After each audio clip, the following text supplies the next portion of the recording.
Assalamualaikum warahmatullahi wabarakatuh. Kembali lagi kawan di Legenda Catur Dunia. Masih dari Grand Chess Tour, seri pertama Superbet Polandia Rapid dan Blitz 2025.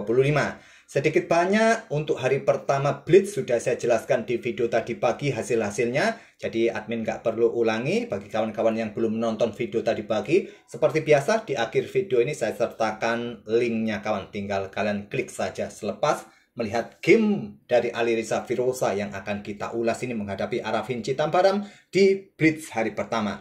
Tapi sebelum itu izinkan sekali lagi admin laporan ya. Dana yang terkumpul nambah lagi, alhamdulillah kawan. Di pagi hari tadi 190.000, ternyata ada satu lagi donatur nambah 50.000. Jadi sejauh ini sudah terkumpul 240.000. Tapi di turnamen yang akan kita adakan mendatang ini tidak langsung saya habiskan. Mungkin saya akan bagi dua turnamennya kawan, yang akan admin mulai malam Senin tanggal 4 Mei jam 7 malam. Nah, link turnamennya sudah saya buat, tapi kalian harus bergabung dengan grup Legenda Catur Dunia.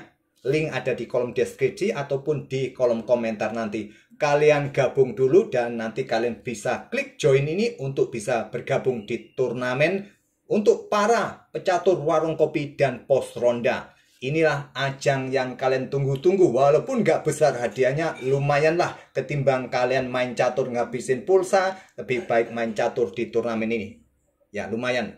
Kalau menang dapat 50.000. Ya, untuk detail turnamennya nanti kalian bisa baca sendiri. Yang jelas gabung dulu ke grup ini. Link ada di kolom deskripsi. Dan bagi kawan-kawan pecinta catur yang ingin mendukung turnamen-turnamen yang kami buat, kalian bisa berdonasi. Link juga ada di kolom deskripsi. Dan kalian bisa scan QR code yang nampak warna hijau di sebelah kanan papan kawan.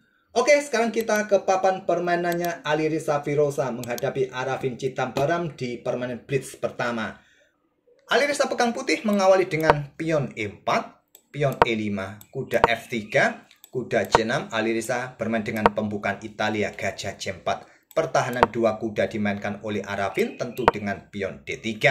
Dan Arafin tidak melanjutkan dengan gajah E7, gajah C5 Giojo Pianissimo atau mungkin dengan pion H6. Tapi menantang permainan petak pusat dengan pion D5 diterima Alireza. Caplok kembali dengan kuda. Alireza rokade. Arafin terus memberikan tekanan-tekanan. Kali ini dengan gajah G4. Benteng E1, keluarkan gajah satunya, gajah B4, pion C3, gajah mundur ke E7. Dan di sini dengan pion H3, gajah H5. Selanjutnya kuda BD2, Arafin rokade. Baru sekarang pion A4 lanjut Alireza, Arafin geser rajanya kawan. Untuk meninggalkan diagonal panas yang selalu diincar oleh gajah sniper putih dalam pembukaan Italia. Pion dorong terus. Blokade pion A6. Kemudian di sini Alireza bawa kudanya ke E4, siap kejar gajah. Dan pion B5 terlebih dahulu dimainkan oleh Arafin. En passant. Sepertinya membuat langkah pengorbanan pionnya. Kalau ambil menggunakan pion, pion ini jatuh dan hitam nggak punya kompensasi apapun. Di sini kawan, kuda yang ambil balik pion B6. Masih pion ini bisa jatuh kawan. Bisa kalian ambil, mungkin balasannya nanti dengan pion F5. Ya, gebrakan Arafin di sisi menteri ini, dia melakukan pengorbanan pion. Tapi Alireza menahan diri, dia tahan gajahnya di petak B3, tetap mengawasi diagonal A2 G8. Kemudian pion F6, perkuat rantai pion, berikan ruang bagi gajah mundur untuk menantang pertukaran. Kuda G3. Dan sebaiknya ke peta F7 untuk netralisir kekuatan gajah terang putih.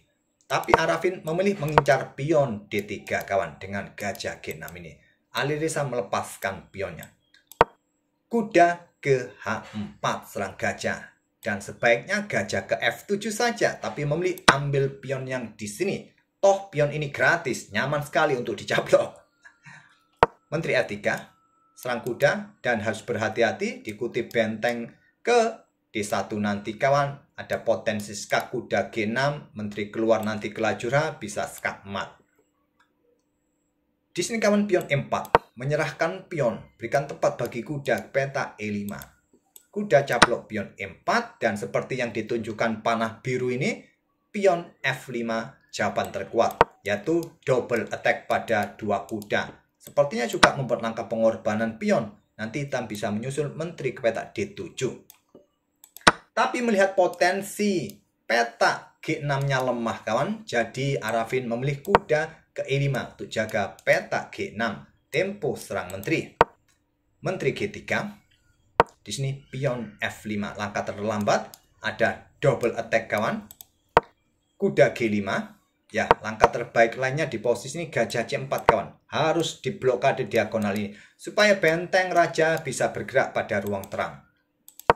Tapi memilih dengan pion F5, kuda G5 menghindar, blokade juga ancaman, menghindari ancaman dari hitam dan pion F4. Gajah ambil pion F4, benteng ambil gajah F4. Dan tidak langsung diambil balik salah satu perwira ini kawan. Kalau diambil benteng ini, ya silakan. Cuma kuda kalian ini jatuh, kalian mendapatkan ganti ya kuda di petak E5 ini. Dirasa masih cukup menarik ya jika dilanjutkan. Cukup menarik buat putih maksud saya. Oke, kembali lagi ke permainan aslinya. Tapi kuda E6, langkah bagus. Ancaman skakmat 1 langkah. Tetap mengancam benteng, tetap mengancam di sini. Mengancam menteri juga.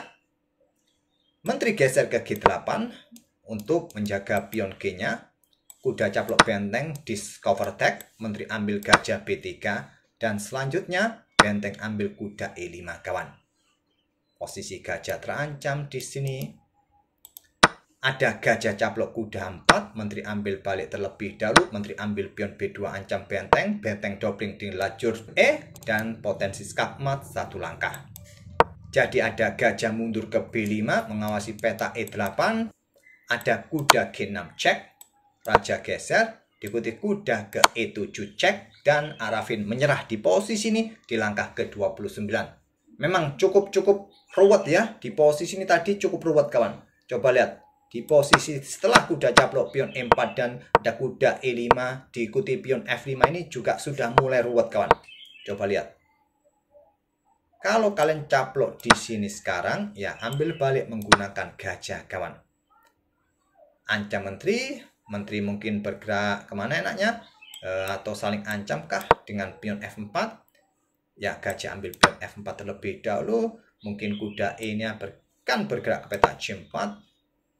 Di sini kawan, gajah ambil pion C7, tetap ya, tetap untuk tempo, posisi, tetap menguntungkan putih.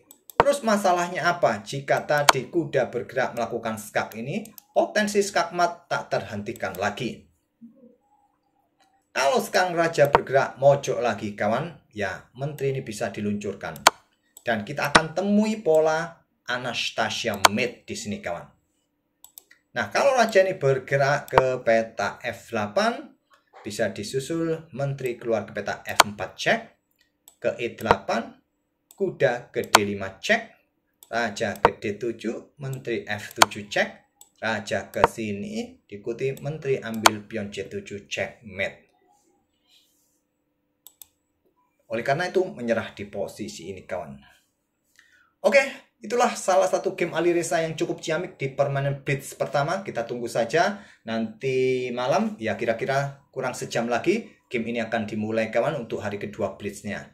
Sekali lagi bagi kawan-kawan yang belum bergabung ke grup yang admin buat untuk bisa mengikuti turnamen yang akan dimulai, yang akan admin mulai malam Senin tanggal 4 mendatang. Ya, kalian harus bergabung ya. Link ada di kolom deskripsi ataupun di kolom komentar. Terima kasih. Wassalamualaikum warahmatullahi wabarakatuh.